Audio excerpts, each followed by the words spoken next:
Madame, Monsieur, bonsoir. Dans l'actualité de ce jeudi 10 octobre 2013, l'Algérie met en garde contre des risques d'attentats terroristes imminents en Tunisie et en Algérie. Mostafa Ben Ja'far suspend la séance plénière de ce jeudi et des députés demandent sa démission. Décès de Mohamed Hedi Lakhdar qui s'est immolé le samedi 28 septembre 2013 à Bab el Jazira, au centre de Tunis. Et à l'étranger, en Libye, le chef du gouvernement enlevé ce jeudi à l'aube par une brigade d'ex-rebelles a été libéré. Et commençons ce journal par notre voisin du sud, la Libye, où le gouvernement a annoncé que son chef Ali Zaiden a été enlevé ce jeudi à l'aube par une brigade d'ex-rebelles et a été conduit vers une destination inconnue. Mais coup de théâtre, quelques heures plus tard, Ali Zaiden a été libéré, a indiqué à l'AFP le ministre libyen des Affaires étrangères, Mohamed Abdelaziz. Il est libéré, mais nous ne disposons pas encore de détails sur les circonstances de sa libération, a indiqué M. Abdelaziz. De son côté, le porte-parole du gouvernement, Mohamed Karbar, a confirmé la libération de M. Zaiden, indiquant toutefois que M. Zaiden a été libéré et non pas relâché par ses ravisseurs, laissant entendre qu'une opération avait eu lieu.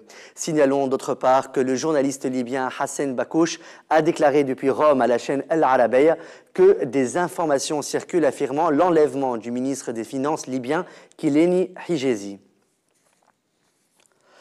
Une source sécuritaire algérienne proche du dossier de la lutte antiterroriste a mis en garde récemment contre des risques d'attentats terroristes imminents en Tunisie et en Algérie, rapporte ce jeudi le journal As-Sarih. Selon la même source, les intérêts occidentaux seraient directement visés, activement recherché par les autorités tunisiennes et toujours sous le coup d'un mandat d'arrêt d'Interpol. Le leader d'Ensar al-Sharia a classé organisation terroriste par le gouvernement tunisien. Abou Aria serait en lien direct avec le groupe libyen d'Ensar al-Sharia et aurait multiplié les réunions secrètes dans le désert libyen ces derniers jours avec pour ultime dessein la projection d'attentats terroristes selon As-Sarih. Suite à la décision de Mostafa Ben Ja'far de suspendre la séance plénière de ce jeudi, un grand nombre de députés ont protesté contre cette décision, affirmant que Ben Ja'far obéit à des ordres venant de l'étranger. Les députés ont insisté sur la nécessité de la tenue de la réunion, exigeant la démission de leur président.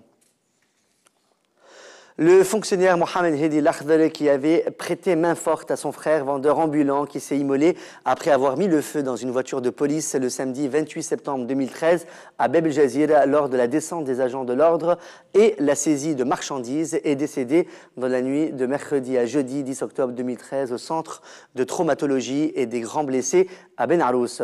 Son corps a été transféré ce matin à la morgue de l'hôpital de Charles-Nicolle pour être ensuite rendu à la famille. Le ministère de l'Éducation a publié un communiqué dans lequel il annonce la suspension des cours lundi 14, mardi 15 et mercredi 16 octobre prochain à l'occasion de la fête de l'Aïd al-Adha. Les écoles primaires, les collèges, les lycées secondaires et pilotes sont concernés par ce communiqué.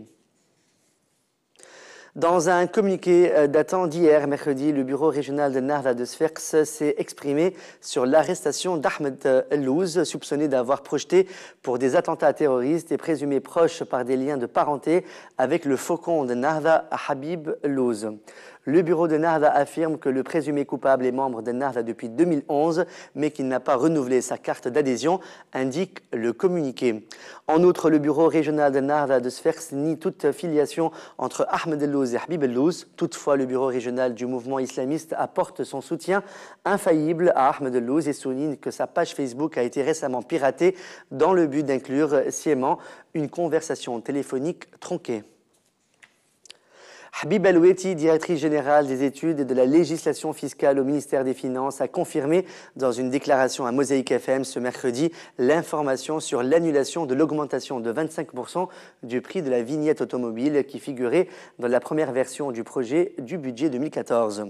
En revanche, elle a déclaré qu'une nouvelle taxe sera instaurée pour compenser l'annulation de cette augmentation. Cette taxe sera comprise entre 100 et 700 dinars annuels selon la puissance du moteur de la voiture. Selon elle, les détails sur cette nouvelle taxe seront bientôt dévoilés. Le Fonds monétaire international, le FMI, a publié ses prévisions de croissance dans un rapport paru mardi 8 octobre 2013. Selon ses prévisions, la Tunisie aura 3% de croissance en 2013 contre 3,6% en 2012 et 3,7% en 2014. Ces chiffres sont différents de ce qu'ont annoncé des membres du gouvernement, 3% en 2013 et 4% en 2014. Le rapport du FMI a néanmoins indiqué que ces chiffres peuvent varier selon l'évolution de la situation politique et sécuritaire. Les chiffres de la croissance pourraient être revus à la hausse en cas d'amélioration des perspectives d'investissement et l'adoption de réformes financières et structurelles. Dans l'actualité internationale, après des mois d'atermoiement, les États-Unis ont officiellement gelé mercredi une partie de leur aide à l'Égypte en représailles à la répression visant les partisans du président destitué Mohamed Morsi dans le procès pour incitation au meurtre qui s'ouvrira le 4 novembre. Le recalibrage de l'aide américaine, 1,5 milliard de dollars, dont 1,3 milliard d'aides militaires chaque année, passe par l'arrêt de la fourniture d'équipements lourds et de l'assistance financière au gouvernement égyptien en attendant des progrès crédibles vers un gouvernement civil démocratiquement élu, a indiqué mercredi la porte-parole du département d'État, Jennifer Psaki. Le général Abdel Fattah al-Sisi, ministre de la Défense et chef du Conseil supérieur des forces armées, n'a pas exclu de se présenter à la prochaine élection présidentielle si les Égyptiens venaient à le réclamer, selon le journal égyptien El Masri Al-Yaoum. Dans sa première interview accordée depuis la chute du régime des frères musulmans et la destitution du président Mohamed Morsi, El-Sisi explique que le moment n'est pas propice pour parler de candidature à la présidentielle en raison de la situation actuelle en Égypte. Le général souligne que les défis et risques exigent de ne pas disperser l'attention ainsi que les efforts fournis.